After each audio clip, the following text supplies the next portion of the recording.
Well, hello everyone. My name is Michelle. I know most of you probably don't know me as was stated earlier, I am on the executive team now with Cal Heal, and I am so excited about being here. I have fallen in love with this community. It is truly a precious place. And just looking, I'm a writer. I will tell you that up front. I've written a couple books. I love to write, and I'm preparing for this life chapter. And I'm like, okay, Lord, what is it going to be? And he's all, I'll give it to you later. And I'm all, later? Like, I'm a planner, like doing things ahead of time. And he's like, nope. And I tell you, it was just in the last 2 hours that he went, this is it. And my prayer, and it goes along with our conversation today on how do we um, actively develop the fear of the Lord. And for me, it's being quick to obey. So what he says, and so my prayer for today was that what I'm about to share will be for somebody specifically, and hopefully many somebodies, because the Lord uses everything that we've been through. If we'll allow him to, we'll use it for good. And living as long as we live, right? As we get older, we have a lot that can be shared with our testimonies. And so this will just be a little portion because there's not enough time for me to give everything. But just to give you a little bit of background on me, I am an only child and I married a firstborn. So we keep each other iron sharpens iron. That's our marriage. We also have two grown daughters. One is married and has given me two beautiful grandsons. I love them, love them, love them. And my other daughter is still single and still looking. So I am blessed. My husband and I were in pastoral ministry for 20 years. And I say all that, and we actually left Southern California, where we were both born and raised, and the Lord moved us out to West Virginia to plant a church. And it was like the mission field. It was completely different from what we had known before. So it was on the job training. And I know that had we stayed in California, I know we would have continued to serve the Lord and we would have done great works. But moving us across country with only one other family with us created a deeper reliance and trust in him that we had to develop. We didn't have that huge community around us all the time to go to. So it was a great learning experience. But so that's just a little bit of my background. But what I want to share is mostly when it comes to my marriage. You would think we were pastoring. I was raising my kids because when we moved out there, they were only 2 and 4. Um, all of our family was still back in California, and we were both bivocational. So we're trying to plant a church. We're trying to get a church started, and I'm working part-time. He's working full-time outside the home. I then turn around. I'm homeschooling my kids and still working part-time outside the home and trying to build the Lord's church in the small, small town. And 10 years in, 10 years into our marriage, I know the first year of marriage is hard. It just was hard. But 10 years, it nearly blew up. Um, I had spent, and this was me, this had nothing to do with my husband, but on me, that everything about my life was for him, the kids, and the church. And somewhere in there, I lost myself. And I started to find myself, and now I'm in battle mode in everything it is with my husband. And I just remember wanting to leave. Like, I'm done, I'm out of here. And that was always my go-to when things get tough. And it's still something that I have to squash because I know that's not what the Lord has for me. Like, I recognize that now, but I had to really I was in crisis mode at that point. And you know what? It was because we're 31 years in now. So at 10 years, I don't even remember what it was about. I just remember knowing what I was feeling and what I had to walk through in that and trying to find myself and find out again who I was. Um, and come back to a healthy place in our relationship. And so I did, thank God. I didn't leave. I didn't abandon my kids or my husband. And I stayed and continued to trust in the Lord as I was growing in that relationship with him. But I was also in performance mode. So everything had to look right, had to be right. I had to do. I was Martha, not Mary. And when things would go wrong, I would be in that, well, why? Look at all these things I'm doing for you, Lord. Why are these things going on? And so he really had to take me to this place where it's like, no, you're not getting it. You need to come back to me and who I am and what I have called you for, not what you think you ought to be doing and who you ought to be. And so kids are growing up and now they're growing up. They're getting their own lives. They're driving and getting jobs and starting to move away. And it's now becoming just my husband and I. And we we hit a point, we were both working full time now, in addition to the church. And he started going through some very stressful things with his job and started turning to alcohol instead of the Lord.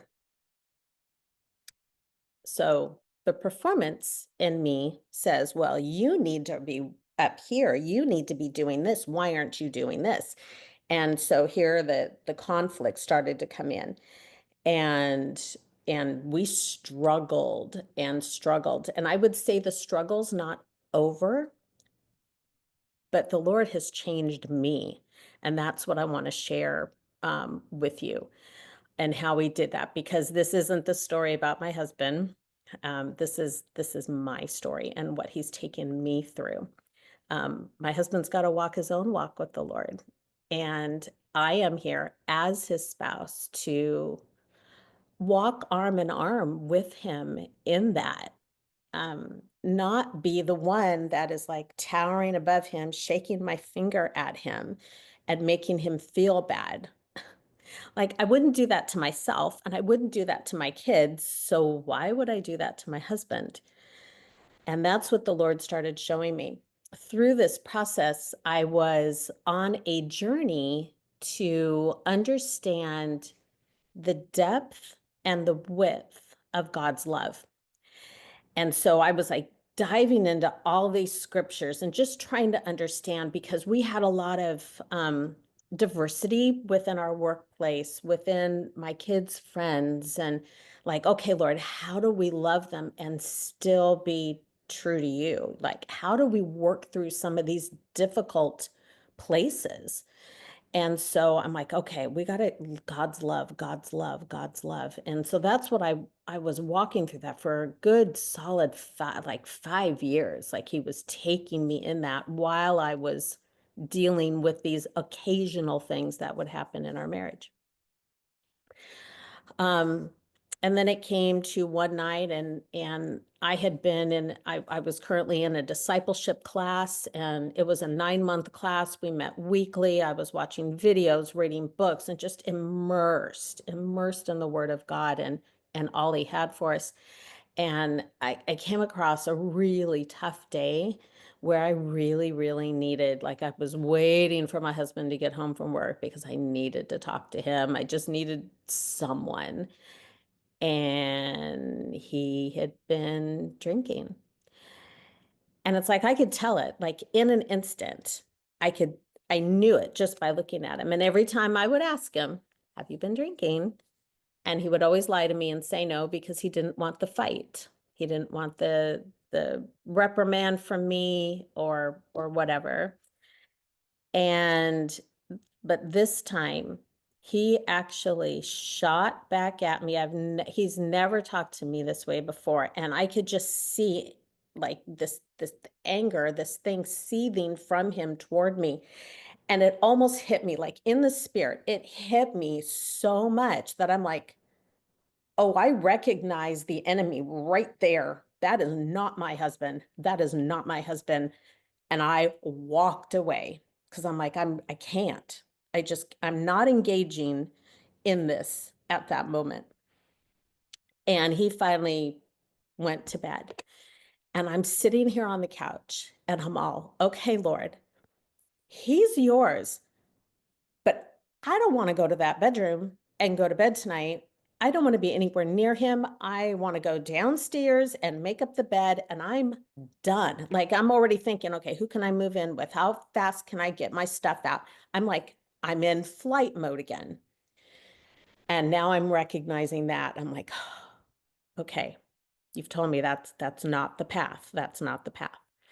And I'm like, okay, but I went downstairs. I actually went downstairs and I sat on, it's a pull-out bed. So I'm sitting on the couch down there, just, okay, Lord, what do you want me to do? Because I don't want to do this. This isn't my life. I don't want to live this kind of life. I don't want to feel this way. I don't want to be yelled at. I'm, what do you want? He's like, go to bed. Just go to bed. And I'm all, seriously? And he's like, yeah, okay. So I go to bed. And in the morning, and I'd been praying, and he actually let me sleep. I was so thankful I slept instead of all the thoughts that go through your mind of everything you want to say and how you want to say it.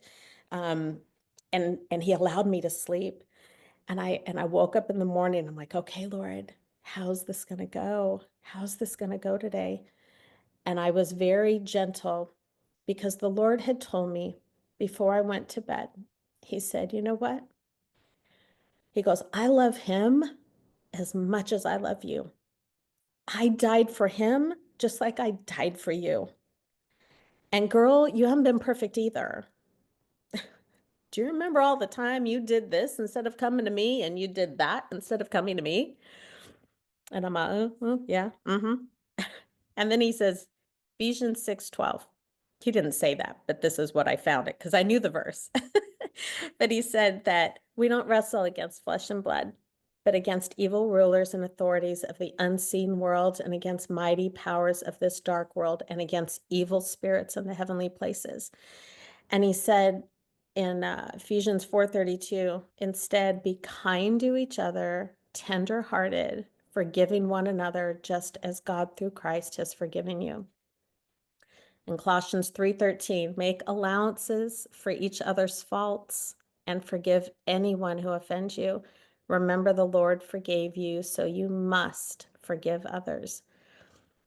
And I'm like, okay. And I'm like, Lord, he's got something he's dealing with. And he's like, yep, he does. And I said, okay, what do you want me to do?